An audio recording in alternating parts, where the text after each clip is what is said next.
Assalamualaikum warahmatullahi wabarakatuh. Saya Ines Sofiana Damayanti MPD dari SMA Negeri 2 Purwakarta. Kali ini saya mau memaparkan tentang masalah kurang fokus pada siswa saat belajar. Adapun deskripsi dari permasalahan ini adalah yaitu di antara kegagalan siswa dalam belajar ini adalah disebabkan oleh kondisi siswa yang tidak berhasil memusatkan perhatiannya pada materi yang dibawakan oleh guru di kelas. Dengan kata lain, siswa itu merasa tidak fokus saat belajar di dalam kelas. Itu deskripsi permasalahannya.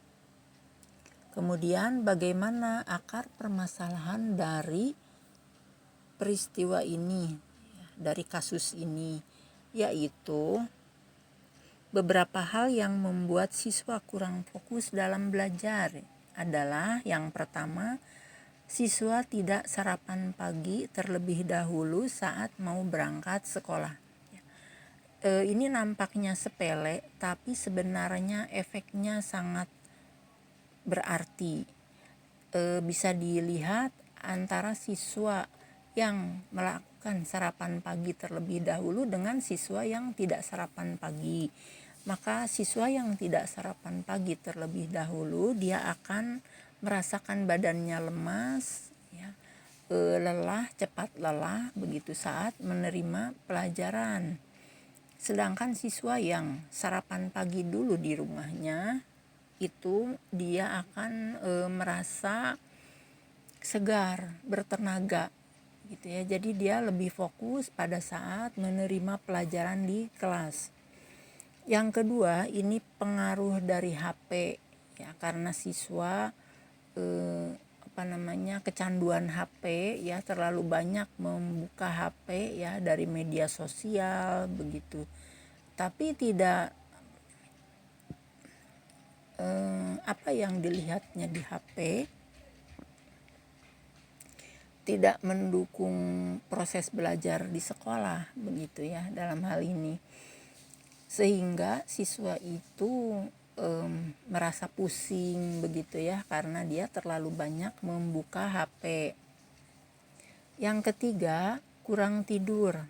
Nah, ini biasanya siswa yang suka tidur larut malam atau dia begadang, lebih banyak begadang malam harinya, sehingga pada pagi harinya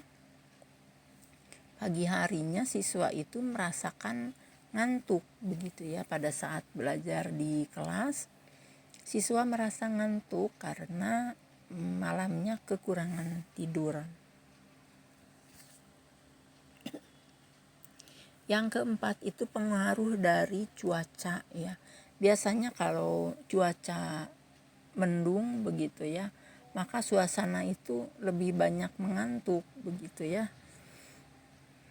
Beda lagi kalau cuacanya cerah di luar, itu memang membuat segar, enak, fresh begitu di pikirannya. Sedangkan kalau cuaca mendung itu kan bawaannya ngantuk begitu. Yang kelima, pengaruh dari keluarga yang broken home.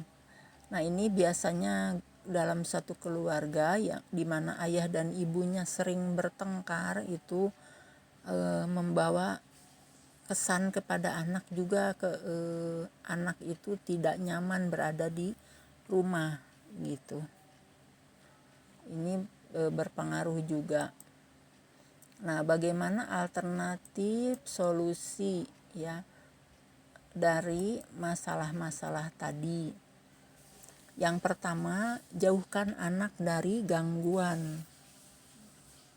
Ya, maksudnya bagaimana? Ya, maksudnya gangguan misalkan kalau di luar kelas itu ada anak yang berteriak-teriak misalkan ya, ataupun ada anak yang bertengkar, berkelahi di luar kelas, pasti di dalam kelas itu anak merasa terganggu ya.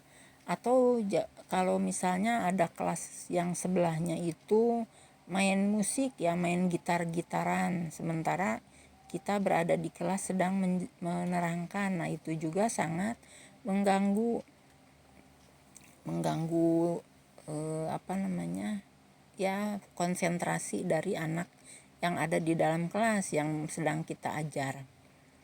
Yang kedua, berlatih mindfulness. Jadi anak itu supaya pikirannya tidak macam-macam begitu ya, jangan semua dipikirkan. Yang ketiga,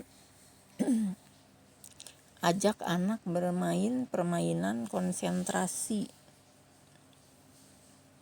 Maksudnya bagaimana? Maksudnya ya guru memberikan latihan konsentrasi. Ada beberapa permainan gitu ya. Kemudian yang keempat, mengerjakan satu hal dalam satu waktu. Jadi dalam satu waktu itu jangan macam-macam pekerjaan dilakukan ya, karena itu akan membuyarkan pikiran. Yang kelima, pastikan asupan nutrisi dan istirahat anak tercukupi.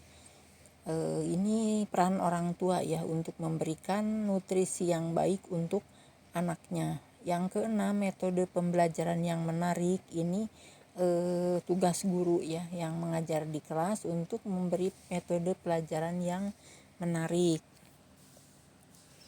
Nah, terakhir ini adalah hasil pemecahan masalahnya ya.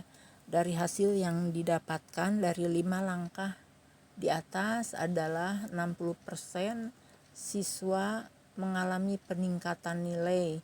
Sedangkan khusus untuk mata pelajaran kimia itu dibutuhkan latihan-latihan soal ya, itu untuk lebih memfokuskan pikiran anak ya. Selain yang 5 langkah di atasnya, itu yang keenam itu khusus untuk pelajaran kimia. Demikian